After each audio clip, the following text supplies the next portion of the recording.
irritates the heck out of me all summer long. We can't buy a rain.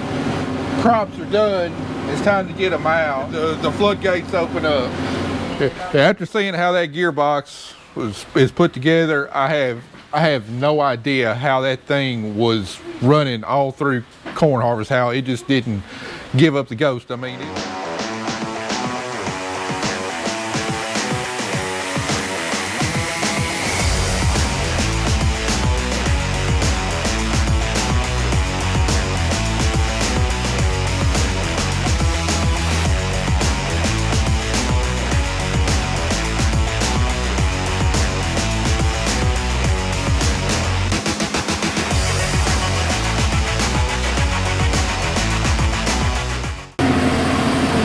Well, we're in bonus time. We did get a little bit of rain last night, not enough to really knock us out of the field. It is a little slick on top, so my wheel slippage has definitely gone up a little bit, but didn't get enough rain to really get down there where the ripper's doing the work to, you know, where it's mud down there. Just a little slick on top and a little sun and wind. It's kind of drying back out. But I ran this till about 11 o'clock last night. We got about 23 acres done up here on this farm, which is close to half of it. So it's kind of clouding up some, and Kelly says it's pouring at home, but hopefully the rain misses us and we can get this field done, because this is the last field that I for sure definitely wanted to get done this year. If we're able to get anything else ripped this year, it'll just kind of be a bonus for us. But this is the last cornfield where I know that we got some problems in the soil that we need to correct. Andy got done with Frank Smith's last night, spreading cover crops, so got 80 acres in the ground. Switched to a different blend this morning because we're going to have soybeans on Frank Smith's, but on all the rest of the corn ground we're going to have cotton. So changed up the blend a little bit, had to recalibrate the drill, and actually had to get him to move up here to Madison County because we got a little bit more rain at home. It's a little too sticky at home to be trying to run that drill, but it's running okay up here.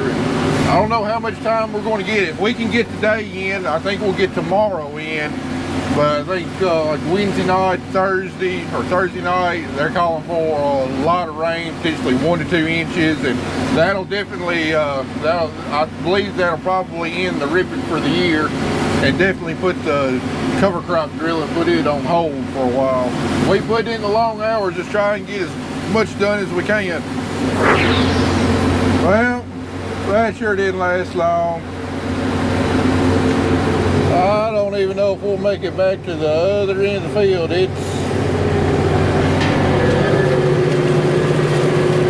It's coming down pretty good. This irritates the heck out of me all summer long. We can't buy a rain. And now that our crops are done, it's time to get them out. I mean, the floodgates open up. So I can't begin to describe just how freaking frustrating that is. But what can you do? It don't do no good to piss and moan about it, because it's just going to be what it's going to be, and you got to make the best of it. But that gum is frustrating. And my windshield wiper don't work either. Hello. Hey, is it raining on you too? Yeah, it's coming down pretty decent on me. Alright, you still over there on McClary's? Yes, I'm done with Sharp, and I did that field restarted on, and I'm like an eighth of the way done with the long bottom here in the clear. So, alright, well, it started raining, so I just took a quick stop, and I'm eating my lunch watching the rain right now.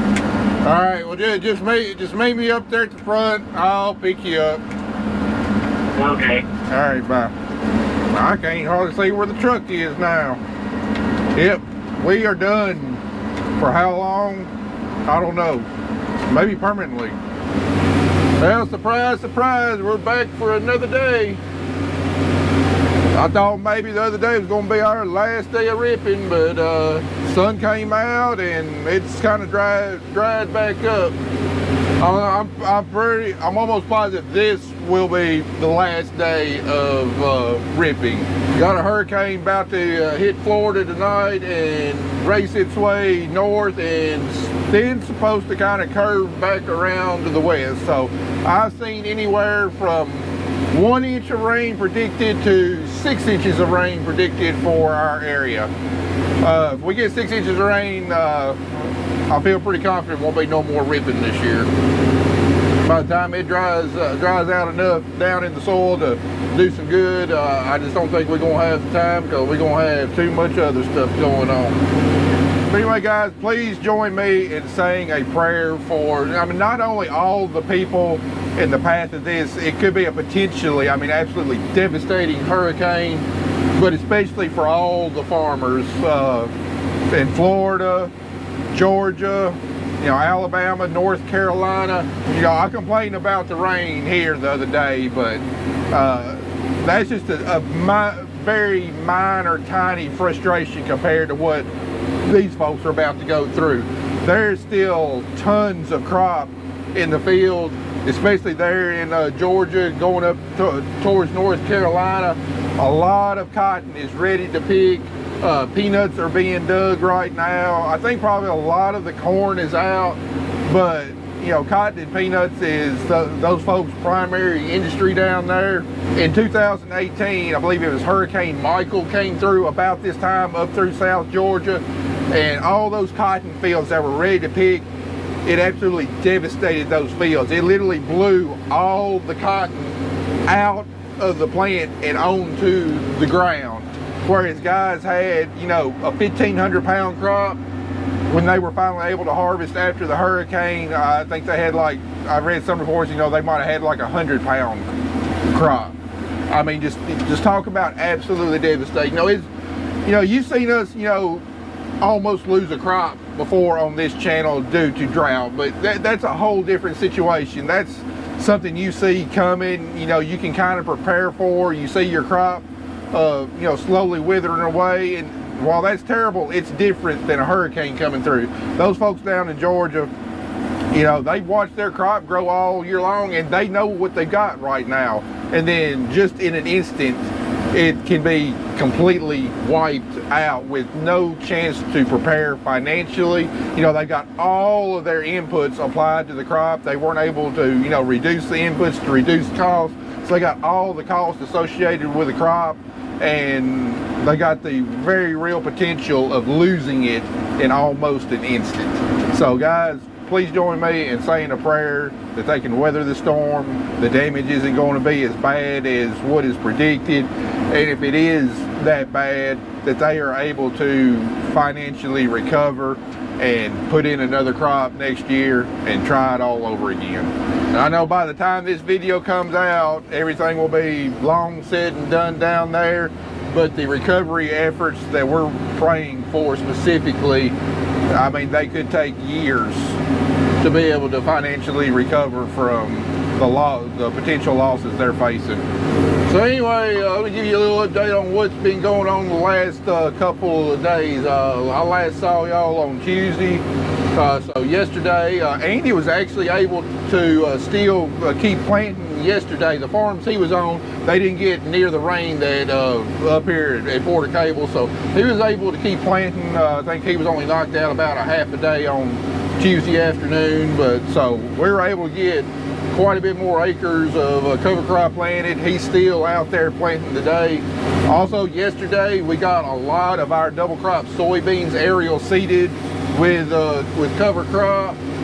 Houston Airworks, who I've been dealing with for quite a few years now, did an outstanding job. They brought 2 planes out. They were able to get they were able to get about 400 acres of soybeans and then about 70 acres of cotton that I'm not going to plant wheat on. They were able to get it aerial seeded, and absolutely perfect timing, because aerial seeding right in front of the remnants of a hurricane up here, it almost guarantees perfect germination. Whereas last year it was kind of hit or miss because it was so dry, and then we just got some light rains, enough to swell the seed but really not to germinate the crop. Now we're looking at several days of steady rain, and that's going to be absolutely wonderful for that aerial seeded cover crop. So huge thanks to Houston Airworks getting that done. I still got some double crop soybeans here in the city limits that the airplanes were not able to plant because of all the houses in the vicinity. It just causes too much of a headache for them, even though it's not illegal. So I've got a drone lined up to come out. I was hoping to get him out late this week, but the weather's just not going to allow, so he's going to be out hopefully the first part of next week, get that last 100 acres seeded. Also, my full season soybeans, I mentioned we're going to spray them with paraquat, and right now we don't have any sprayer tracks in those beans, so they're also going to bring another drone up when they come spread my seed, and I'm going to have them spray my soybeans with paraquat to go ahead and desiccate them to where hopefully we can get those harvested before we start picking cotton. And then yesterday I did a whole lot of odds and ends around the shop. The primary thing was working on my combine. Got my favorite mechanic, Jacob from H&R, out there. We got that gearbox pulled off the feeder house, and tomorrow when we're rained out, I'll show you what we found, but it was absolutely shocking. And then last night, because Andy's been running hard, I took over him, got on the drill about 8 o'clock last night, and planted until it was about 12:30 last night, just trying to get as much ground covered as possible. And I was actually planting on the very first field that we ripped. Now that very first field that we ripped, it got the first hurricane, so it had like 5 inches of rain on it, and it finally dried out enough for us to plant. And I gotta say, riding across it, I was running the drill at an angle to the road, so at an angle to the way that I ripped, and I was absolutely shocked by how smooth the ride was. I mean, it was almost like I couldn't even tell a ripper had been across it. Now that very first field, a small field that we did before I changed the plow points, it was rough as a cob. But then once after I changed the plow points back to the original ones, it was smooth sailing. I could not believe how smooth it was. Now, that's one of my biggest concerns with the ripping is, making our fields a lot rougher than what they are. But I gotta say, this Case H 2500 inline Eco-Till ripper, I mean, I can't imagine a ripper doing a better job at keeping a smooth seed bed. I'm just blown away by how good it's doing. I am so happy that when Eric Reed posted that for sale this spring, I didn't think too hard about it, and I just went ahead and committed it, because for us, this is the perfect ripper for our operation. If we're going to be doing this long term, this ripper is going to suit our needs perfectly. I'm so glad I jumped at the chance to get it. I don't know if we're going to be doing it long term. We're going to see what the results of our plots and stuff are, but if it does what I think it's going to, it's a perfect machine for the job. All right, we gotta come over here and make a scheduled pit stop to pick up some more ballast, and like Andy finally made it over here, getting filled up with seed. I think we're gonna have just enough seed to get everything done that I'm gonna have ripped tonight. So that'll be good, because we get another 5-6 inches of rain, this root ground gonna take forever to get dried up to be able to get the rest of our cover crop planted. Looks like Kelly's giving them advice on how to fill the drill up properly. And we're trying to get a little weight off of our truck here, because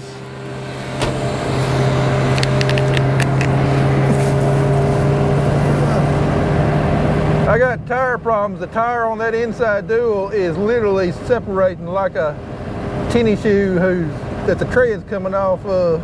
I got some new tires ordered for this truck. They came in this morning. Kelly's going to take it over there tomorrow and get them replaced, but as of right now, she's just riding on one dual. Tell you what, it's gotten kind of hard to find decent 16-inch tires.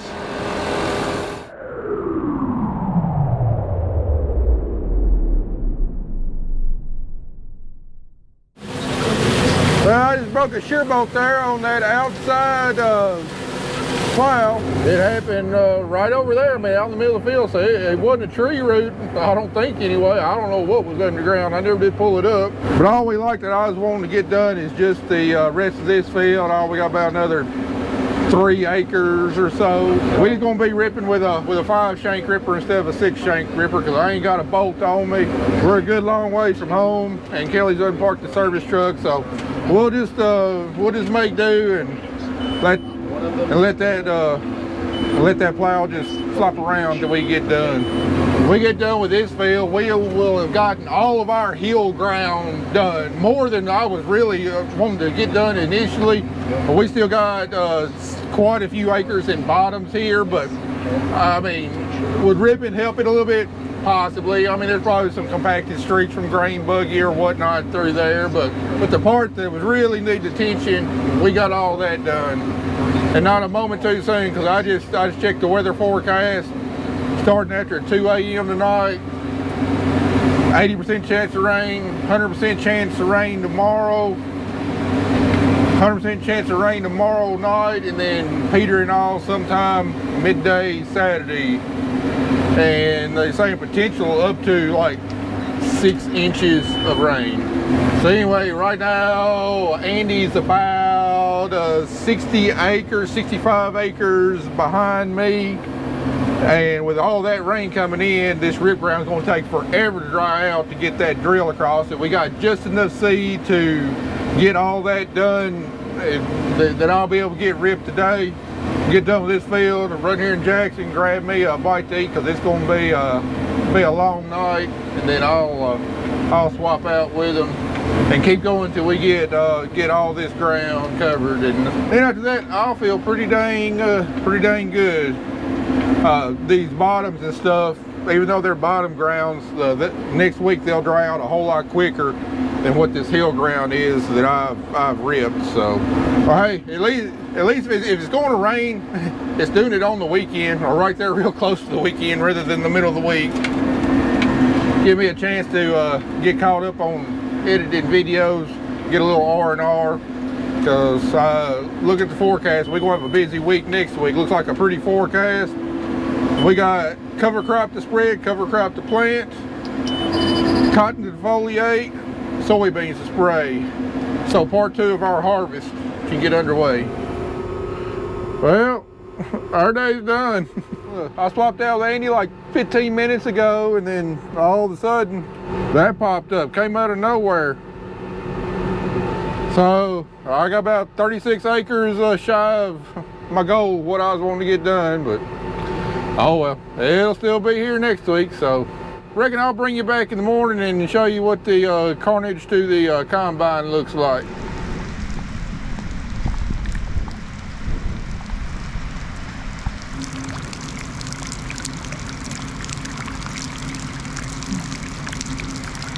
Well,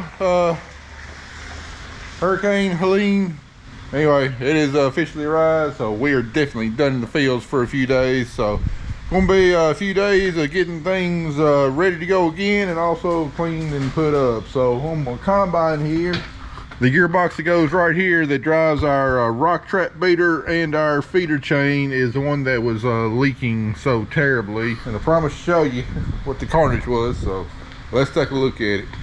Got our gearbox completely disassembled. Still got a couple of bearings left in there we got to get out, but it's what the gears look like.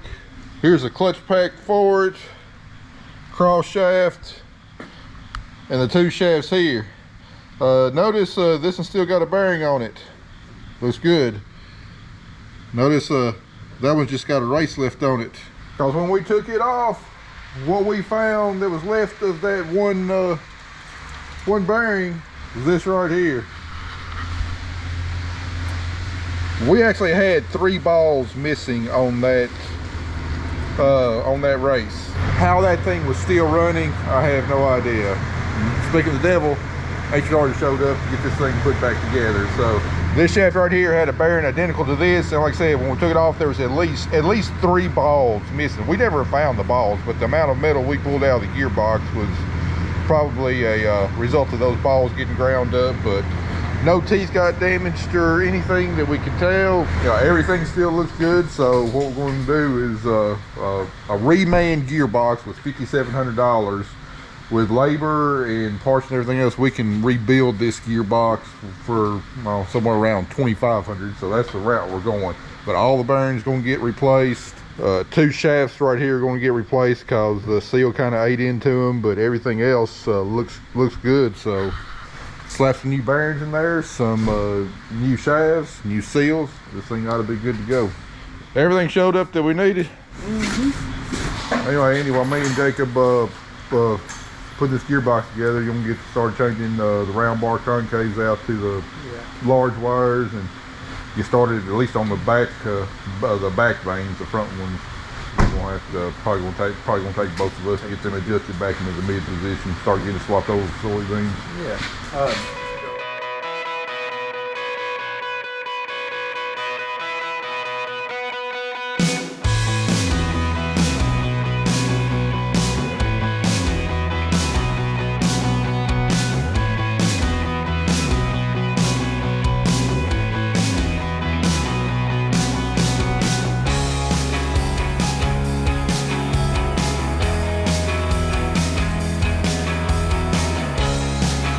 I got it all put back together, just like putting some seals in the cover, fill up with oil and putting it back on. Got all new bearings, shafts and everything, but we got our input shaft coming from the PTO back there that comes in here, and then this shaft comes out, goes to the goes there to the front of the feeder, which is what drives the header. This shaft right here drives our feeder chain, and then this one back here drives our rock trap. So when we spin it, just look at the difference in the speeds. It looks like that rock trap spins about 3 times as fast as what the feeder chain does there. All right, see, got the concave changed out, got the back vanes straightened up. We're missing the concave there because I don't think I'm gonna put that one back in. We got a couple of wires broken, bent up from I'm guessing is that rock that went through there last fall. That I didn't realize that one was that bad. Guess I'm gonna get on Shoot Parts, see if I can get a replacement shipped down here.